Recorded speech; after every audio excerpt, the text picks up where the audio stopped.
A lot of people seem to be surprised that Baldi's Basics has a fandom. Maybe it's because I've seen so many pieces of media gather fan bases, but I'm not really surprised at all. Usually I'm surprised when something that is not very special or different gets a fan base. But Baldi's Basics is certainly different.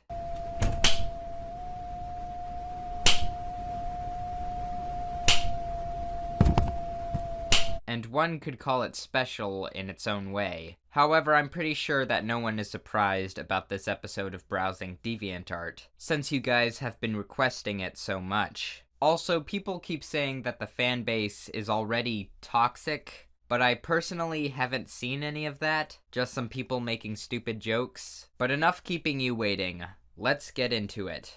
So since Baldi's Basics seems to have the lowest quality graphics possible on purpose, I seem to be in the rare position where nearly all fan art is an improvement in some way. You get a lot of simple but effective art like this, which shows what Baldi's Basics could be as a different kind of game. Another thing is that Baldi's Basics seems like some sort of joke. Like everything about the game, when I saw Let's Plays of it, made me laugh. So it's going to be difficult to tell which fan art is serious and which is a joke. The line has kind of been blurred. So regardless of if it's made seriously or not, I'm mostly just going to talk about it like I normally would. This is one of them in which I wonder how much time you guys have on your hands. But I'm one to talk, considering I'm reviewing this stuff. You can't deny the quality that went into this. It's very polished and almost looks official in a weird way. The way that the character has lots of hair but still manages to keep that signature cowlick is good attention to character design. I'm amazed that so many people have become attached to what is basically Charlie Brown with a green shirt and a fetish for education. I must admit that people taking the simple design of Baldi and reimagining it with all these different styles is neat to see. It's just interesting how such simple things can get famous. I like this one because it's an attempt to make Baldi creepy again, and it may have even exceeded the creepiness of the original. I mean, the proportions and the way the eyes are drawn just work so well together. There are some things that are clearly made as a joke, and then there are some things that are made as jokes, but are so ridiculous that even as jokes, they are just shocking.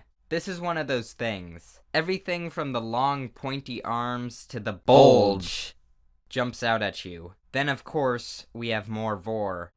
More vor. More vor.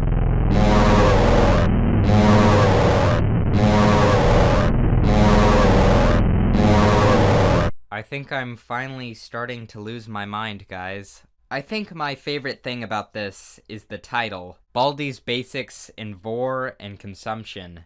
Fanfictions about teaching people how to do fetish stuff exist already, so a fictional class about vor is probably out there somewhere. Oh my god, I just realized that Baldi has a Squidward nose, and very large lips. I knew that Baldi looked familiar. Oh, well, there you go. I'm not the only one who thought that. I don't really know what this is. I'm guessing it's just a bunch of different versions of Baldi. We have Dugtrio, and Squidward, and Wide Baldi, and Anime Baldi, I think. This is just bizarre. I don't know what else to tell you. Why does this actually look good? Some people just have so much talent. This looks like something I would actually watch on television. All the designs and placement of each character just go together so well. What the f***? The only thing I think would improve it is changing the background to something more simple, or redrawing the background so it fits the quality of the characters, because right now it's kind of distracting. Finally, we have a redraw of a Tom Cruise reaction image that just fits so well. Maybe Baldi is taunting you over your wrong answers or something. Baldi is such an odd character design, especially when you try to imagine him more realistically. He just looks like a horrifying mashup between a baby and an adult in a turtleneck sweater. It's quite captivating. This game is certainly something. There isn't that much fan art so far, but the things I've seen are promising. Maybe later, if there's more growth to the fan base, I could make a part 2. Anyway, my name is Solar Sands, and goodbye.